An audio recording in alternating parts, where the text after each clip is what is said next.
To my channel daily life. I am Mumtaz with you. तो आज আমি বানাচ্ছি মাটন বিরিয়ানি। এখানে আমি 2 কেজির মতো মাটন নিয়ে নিয়েছি। এখন মাটনটাকে ম্যারিনেট করে নেব। এর মধ্যে দিয়ে দেব আমি প্রথমেই যেটা দিয়ে দেব এর মধ্যে সেটা হলো একটু ফাটানো টক দই দিয়ে দিলাম, 100 গ্রাম মতো টক দই। এর মধ্যে দেব আদা রসুন বাটা, পরিমাণ মতো আদা রসুন বাটা দিয়ে দেব ওর সঙ্গে। এই আদা এবং রসুন একসঙ্গেই আমি বেটে নিয়েছি। এর মধ্যে দিয়ে দেব লবণ, পরিমাণ মতো লবণ। তার সঙ্গে দেব লঙ্কার গুঁড়ো, তারপর দেব ধনের গুঁড়ো এবং তারপর দেব জিরের গুঁড়ো।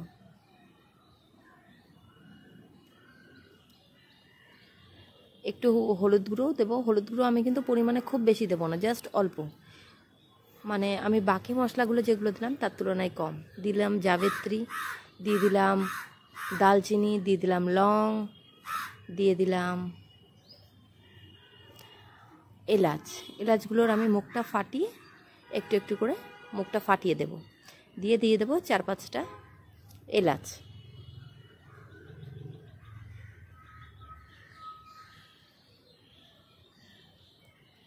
তারপর এর মধ্যে দিয়ে দেবো একটু ধনেপাতা বাটা দিয়ে ভালো করে মাটনটা ম্যারিনেট করে নেব। খুব সুন্দর করে মিশিয়ে নিতে হবে।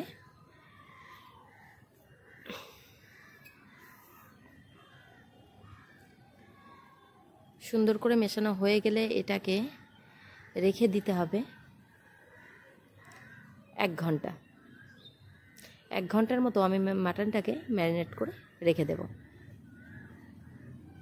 এরপরে নিয়ে নেব আমি 2টো বড় সাইজের আলু। এগুলো কিন্তু একদম হিউজ সাইজের আলু, তবে আমি 2টো না 3টে নিয়েছিলাম।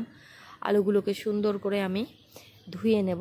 ধুয়ে ভালো করে আমি জল ঝরিয়ে নেব।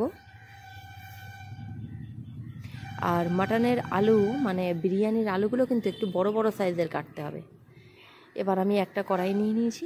কড়াইয়ের মধ্যে আমি পরিমাণ মতো জল দিয়ে দিচ্ছি। এর মধ্যে আমি আলুগুলোকে সিদ্ধ করে নেব। ঠিক আছে, এটা কিন্তু আপনারা কোনো কুকারে যদি মনে করেন দিতে পারেন, কিন্তু যদি আপনাদের কাছে চন্দ্রমুখী আলুটা হয়ে থাকে তবে কড়াইতে দিয়েই করলে ভালো হবে। আমি চন্দ্রমুখী আলু নিয়েছিলাম, তো তার জন্য আমি কড়াইতেই সিদ্ধটা করে নিচ্ছি। এর মধ্যে আমি দিয়ে দিচ্ছি একটু ফুড অরেঞ্জ কালার যেটা হয় সেটা দিয়ে দিলাম, যার মধ্যে এই কালারটা অ্যাড করলে কি হয়, আলুর কালারটা খুব সুন্দর আসে। বিরিয়ানিতে আলুর কালারটা কিন্তু খুবই সুন্দর হওয়া দরকার। আর দিয়ে দিচ্ছি পরিমাণ মতো লবণ, আর দিয়ে দেবো অল্প একটু আদা রসুন বাটা। দিয়ে আলুগুলোকে আমি সুন্দরভাবে সিদ্ধ করে নেব। আলুগুলোকে ঢেকে দেওয়ার কোনো দরকার নেই। আলুগুলো আমার ঠিক 10 মিনিট মতো আমি সিদ্ধ করেছি। আলুগুলো আমার সিদ্ধ হয়ে গেছে। আমি স্টিকের সাহায্যে দেখে নিয়েছি যে পরিমাণ মতো ভালোভাবে সিদ্ধ হয়েছে। তো এবার আমি আলুগুলোকে জল ঝরিয়ে নিলাম স্ট্রেনারের সাহায্যে। ভালো করে জল ঝরিয়ে নেব। এদিকে আমি বিরিয়ানির যে চাল আছে, আমি এখানে 2 কেজি চাল ব্যবহার করেছি, 2 কেজি বাসমতি রাইস। এটাকে আমি ভালো করে, এটা কিন্তু আমার আতপ চাল আছে, ঠিক আছে, সিদ্ধ চাল না, আতপ চাল। বিরিয়ানি যখনই করবেন তখনই আতপ চালের ব্যবহার করবেন, খুব ভালো হবে।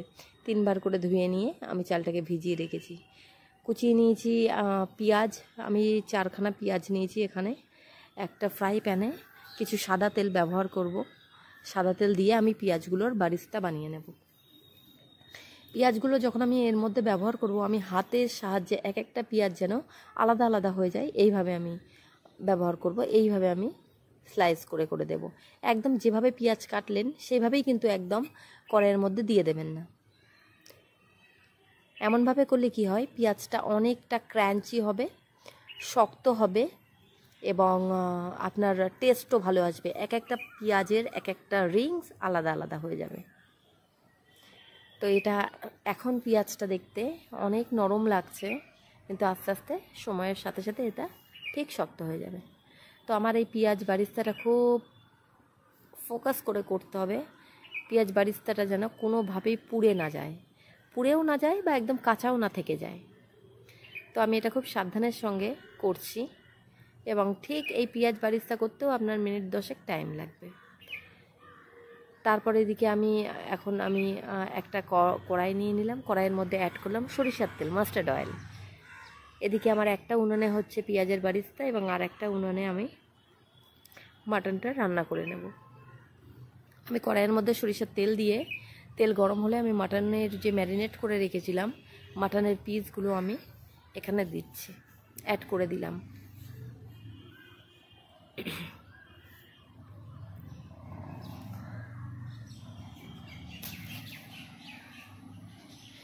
মাটনটা যেহেতু আমার 2 কেজি, কড়াইটা আমার একটু ছোট হয়ে গেছে, কিন্তু আমি ভেবেছিলাম যে ঠিক হয়ে যাবে। আমি এর মধ্যে কিন্তু কোনো রকম ওয়াটার দেব না। এর মধ্যে এটা যখন ফুটতে শুরু হবে হাই ফ্লেমে রাখবো, এর মধ্যে দিয়ে অনেক ওয়াটার বেরোয় যাবে। এদিকে বারিস্তার দিকেও খেয়াল রাখতে হবে যেন বারিস্তাটাও পুড়ে না যায়। সমানভাবে চালিয়ে নেবেন মিনিট 2-3 পর পর।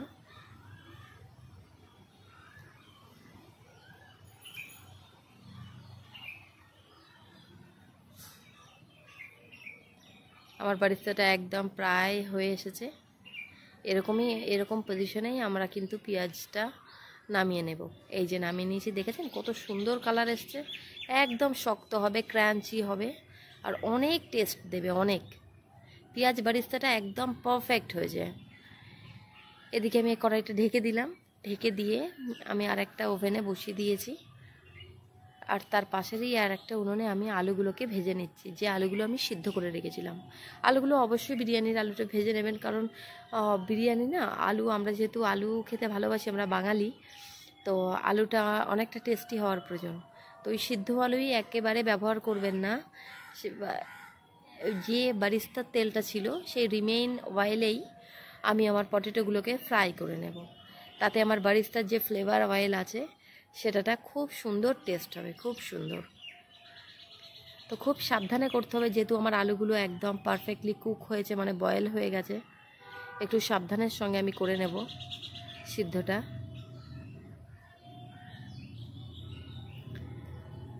একটা স্পুনের সাহায্যে, একটা হাতার সাহায্যে আমি সুন্দরভাবে এটাকে উল্টে পাল্টে করে ভেজে নেব। এবং এই সময় আপনারা কিন্তু একদমই ফ্লেমটাকে কম করার কোনো প্রয়োজন নেই, ফ্লেমটাকে হাই রেখেই করে নেবেন। আমি কিন্তু এর মধ্যে মাটনে কোনো রকম অনিয়ন অ্যাড করিনি, আমি কিন্তু এই বারিস্তায় একটু মাটনে অ্যাড করব।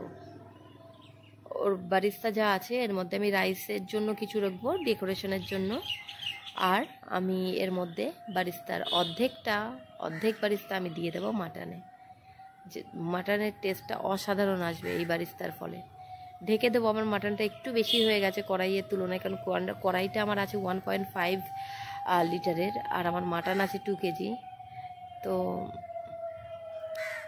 একটু প্রবলেম হচ্ছে ঢাকা দিতে। যখন মাটনটা একটু বয়েল হয়ে যাবে, ভালো করে সিদ্ধ হয়ে যাবে, তখন আবার ঠিক হয়ে যাবে।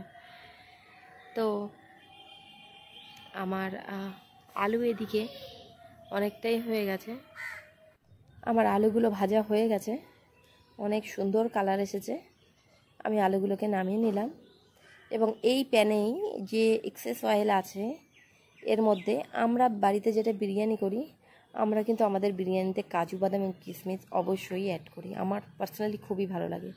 তো এখানে আমি কিশমিশগুলোকে ফার্স্ট ভেজে নিচ্ছি। কিশমিশগুলো ভেজে নিলাম, তেলটা অনেকটাই হিট ছিল, ওর জন্য বেশিক্ষণ আমার টাইম লাগেনি। কিশমিশগুলো আমি নিয়ে নিলাম, কিশমিশগুলো আমি ভেজে নিলাম। এরপরে আমি দিয়ে দেব কাজু।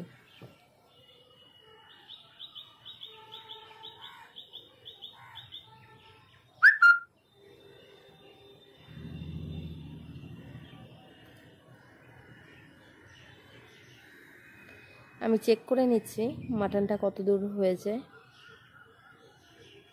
কারণ মাটনটা আপনার 95% কুক করতে হবে।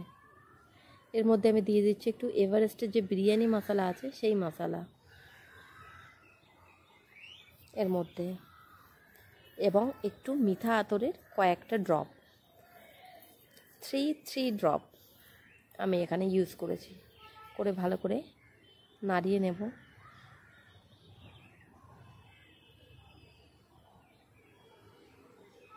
ভালো করে মিশিয়ে নেব, যাতে গরম মশলাটা সব জায়গাতে সম্পূর্ণরূপে যায়।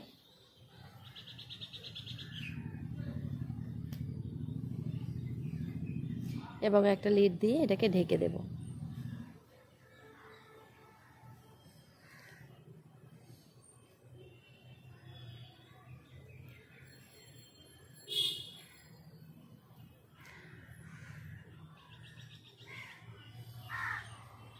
এখন আমি আমার ফ্রাই প্যানে অ্যাড করব কিছু কাজু বাদাম এবং এটাকে আমি ভেজে নেব।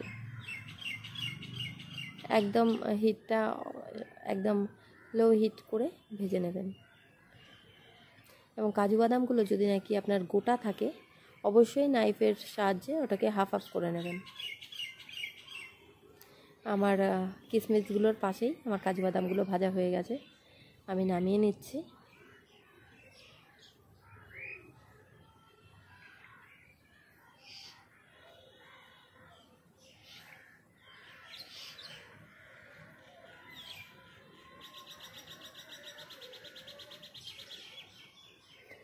এরপরে আমার রাইস মেকিংয়ের টাইম। আমি দিয়ে দেব ওয়াটার। আমি একটা বড় গামলা নিয়ে নিয়েছি, তার মধ্যে একটা দালচিনি, 4টে তেজপাতা এবং 8-10টা লবঙ্গ এবং 8-10টা এলাচ দিয়ে দিয়েছি এর মধ্যে। জলটা যখন ফুটতে শুরু হবে তার আগে কিন্তু আমরা লবণ দিয়ে দেবো। লবণটা আমি তার সাথে দিয়ে দিচ্ছি আমি পাতিলেবু এবং কিছু লঙ্কা চেরা, কাঁচা লঙ্কা চিড়ে দিলাম। জলটাতে যখন আমি লবণ দেবো তখন কিন্তু আমি টেস্ট করে দেখব যে লবণটা, জলটা কতটা সল্টি হয়েছে। বিরিয়ানি রান্না করতে গেলে কিন্তু অবশ্যই বিরিয়ানির যে জলটা আছে সেটা একটু সল্টি হয়েছে এটাই দেখে নিতে হবে। সল্টি যখনই আপনার ওয়াটারটা সল্টি হবে তার মানে আপনার বিরিয়ানিটা একদম পারফেক্ট রেডি হবে। কিন্তু যদি আপনার জলটা দেখেন যে না ঠিক আছে, আর লাগবে না, মনে হচ্ছে ওয়াটারটা পারফেক্ট আছে, কিন্তু না, সেই তেমন যদি আপনি রেখে দেন তাহলে কিন্তু আপনার বিরিয়ানিটার লবণ কম হবে। সুতরাং অবশ্যই ওয়াটারটা যখনই সল্ট অ্যাড করবেন একটু চেক করে নেবেন যেন ওয়াটারটা সল্টি হয়। তারপর ওয়াটারটা একদম পরিমাণ মতো গরম হয়ে গেলে একদম বয়েল হতে শুরু হয়েছে, দেখেছেন চারিদিকে কেমন স্মোক বেরোচ্ছে। তো এরকম পজিশনে আমরা অ্যাড করব যে চালটা আমরা ভিজিয়ে রেখেছিলাম সেই চালটা আমি ভালো করে পরিষ্কার করে 3বার ধুয়ে নিয়েছিলাম। আর চালটাতে কিন্তু কোনো রকম হাত দেবেন না, হাত দিয়ে চালটা দেওয়ার কোনো দরকার নেই। যে পাত্রে আপনারা ভিজিয়ে রাখবেন সেই পাত্র ধরেই আস্তে আস্তে ঢেলে দেবেন, কারণ আর চালটা ভিজিয়ে রাখবেন মিনিমাম 40 মিনিট। এদিকে আমি একটা দুধ নিয়ে নিয়েছি, এখানে আমি 1 কাপ মতো দুধ নিয়ে নিয়েছি, তার মধ্যে স্যাফরন ভিজিয়ে রেখেছি। স্যাফরন ভিজিয়ে রেখে গরম দুধের মধ্যে স্যাফরনটা ভিজিয়ে রেখেছি। আমি নিয়ে নিয়েছি খোয়া ক্ষীরটা আমি গ্রেট করে নিয়েছি, একটা গ্রেটার নিয়ে সেটা গ্রেট করে নিচ্ছি। খোয়া ক্ষীর নিয়ে নিলাম 1 বাটি মতো। স্যাফরনটাতেও সুন্দর কালার আসার জন্য, স্যাফরনের তো একটা নিজস্ব কালার আছেই, এছাড়াও আরেকটু সুন্দর কালার করার জন্য আমি একটু অরেঞ্জ ফুড কালার অল্প একটু অ্যাড করে দিয়েছি। এবং এই ওয়াটারের মধ্যেই, এই যে দুধটা আছে এর মধ্যেই আমি অ্যাড করব মিঠা আতর। আমি অনেকটাই দেব, অনেকটা মানে কি, একটা বটলের, ছোট বটলের মোটামুটি আপনি 8-10 ড্রপ মতো অ্যাড করবেন। আর এর মধ্যেই আমি দিয়ে দেব আমার কেওড়া ওয়াটার এবং গোলাপ জল এবং কেওড়া জল যেটা আছে সেটা দিয়ে দেব। কেওড়া জল আর গোলাপ জলের পরিমাণ হলো, আপনি যদি 1 কেজি চাল ব্যবহার করেন তার মধ্যে আপনার 4 চামচ দিতে হবে গোলাপ জল। আর আমি যেহেতু 2 কেজি ইউজ করছি তো আমি এখানে 8 চামচ মতো গোলাপ জল দেব এবং 8 চামচ মতো কেওড়া জল দেব। এটাই হলো গোলাপ জল আর কেওড়া জলের রেশিও। এটার থেকে যদি বেশি দিয়ে দেন গন্ধ বেশি পাবেন, যদি কম দিয়ে দেন কোনো গন্ধই পাবেন না, এমনটা। তো আমরা সব কিছু এই দুধের মধ্যেই মিক্স করে দেব, আলাদা করে দেওয়ার কোনো দরকার নেই। তো আমাদের এখানে সাজাতে হবে, আমাদের অলমোস্ট রেডি। তো আমরা এখানে সাজানোর জন্য আমরা রেডি করছি। হাঁড়ি নিয়ে নিয়েছি একটা বড় দেখে, তার মধ্যে দিয়েছি ঘি। আমার মাটনটা হয়ে গেছিলো কষানো, আমি মাটনটার মধ্যে কোনো ওয়াটারই অ্যাড করিনি এবং ধীরে ধীরে আমার মাটনটা গলে গেছিলো। আমি ঘি দিয়ে দিলাম, ঘিয়ের মধ্যে আলু দিলাম, আলু দেওয়ার পর আমার মাটনটা একটা জায়গাতে আমি দিয়ে দিলাম। তার উপরে আমি একটা স্টেনারের মধ্যে দিয়ে আমি রাইস দিয়ে দিলাম, তার উপরে ছড়িয়ে দিলাম কাজু বাদাম কিশমিশ এবং এখানে আলু বোখরা ভেজানো ছিল, আলু বোখরাগুলো আমি সুন্দর করে দিয়ে দিয়েছি। এর উপরেই আমি দিয়ে দিচ্ছি আলু। যিনি বিরিয়ানিটা সাজাচ্ছেন তিনি আর কেউ না, আমার হাজব্যান্ড। এবং পেঁয়াজ বারিস্তাটা উপরে অল্প অল্প করে দিয়ে দিচ্ছি। এটা লেয়ারের বিরিয়ানি হচ্ছে। এর সঙ্গে আমি খোয়া ক্ষীর দিয়ে দিচ্ছি, পাশে রাখবো একটু চিনি। এরপরে আমি আলুর দেওয়ার পরে আমি দিয়ে দেব মাটন যতটা ছিল বেশি আমি দিয়ে দেব একই জায়গাতে। এবং মাটন দেওয়ার পরে আমি দিয়ে দিচ্ছি আমার বিরিয়ানি মশলা যেটা ছিল, তার উপরে বিরিয়ানি মশলা দিয়ে দিচ্ছি এবং তারপর দিয়ে দিচ্ছি রাইসটা এখানে আপনি রাইসটা ট্রাই করবেন, 90% রাইস কুক হয়। এই যে পাশেই আমি রাইসটা নামিয়ে নিয়েছি এবং রাইসটার জন্য না আমি ফ্যানটা ঝরাইনি, যে রাইসটা যখনই দেখেছি যে 90% কুক হয়ে গেছে আমি নিয়ে ডাইরেক্ট আমরা আর কি ওর থেকে নিয়ে স্টেনারের সাহায্যে, ওতে তো ফ্যানটা ঝরেই যাচ্ছে, স্টেনার দিয়ে দিয়ে দিচ্ছি কাজু কিশমিশ যতটা ছিল। এর মধ্যে দিয়ে দিচ্ছি আলু বোখরা, দিয়ে দিচ্ছি সুগার খুব বেশি না, অল্প পরিমাণে একটু সুগার দেবেন, টেস্টটা ভালো আসবে। তারপর দিয়ে দিচ্ছি কোরিয়েন্ডার লিভস একটু দিয়ে দিলাম। তারপরে দিয়ে দিচ্ছি খোয়া ক্ষীর। এটা তো তোমার না। দিয়ে দিচ্ছি খোয়া ক্ষীর। তারপরে দিয়ে দিলাম বিরিয়ানি মশলা দিয়ে দিচ্ছি। তারপরে যা রাইস আছে সেগুলো আমরা মাটনটা নিচে দিয়েছি এবং একদম একই জায়গাতে মাটনটা রেখেছি, তাহলে আমাদের বিরিয়ানিটা কাটতে এবং মাটনের পিস খুঁজে পেতে কোনো অসুবিধা হবে না। এর উপরে আমরা আবার কোট করছি রাইস দিয়ে দিচ্ছি। এটা আমার হাঁড়িটা আছে 22 ইঞ্চির একটা হাঁড়ি আছে এটা। তো যে আমার রাইসটা ছিল, রাইসটা আমি দিয়ে দিলাম। তার উপরে আমি দিয়ে দিচ্ছি বারিস্তা আর ধনে পাতা কিছু দিয়ে দিলাম।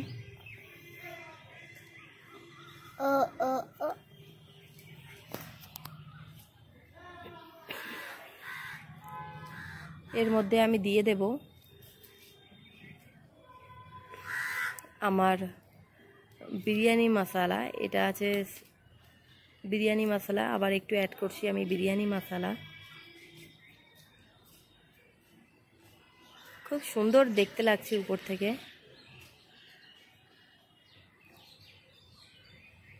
এরপর আমি মিল্ক যেটা রেডি করে রেখেছিলাম, স্যাফরন মিল্ক, সেটা আমি দিয়ে দিচ্ছি। পুরো মিল্কটাই আমি দিয়ে দেব।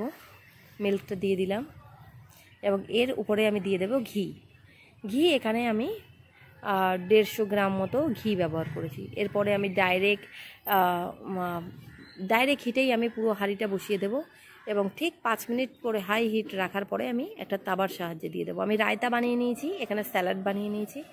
আমাদের পারফেক্ট বিরিয়ানির লুক, টেস্ট অসাধারণ এসেছিল। আপনারা অবশ্যই বাড়িতে ট্রাই করবেন এবং আমাকে জানাবেন।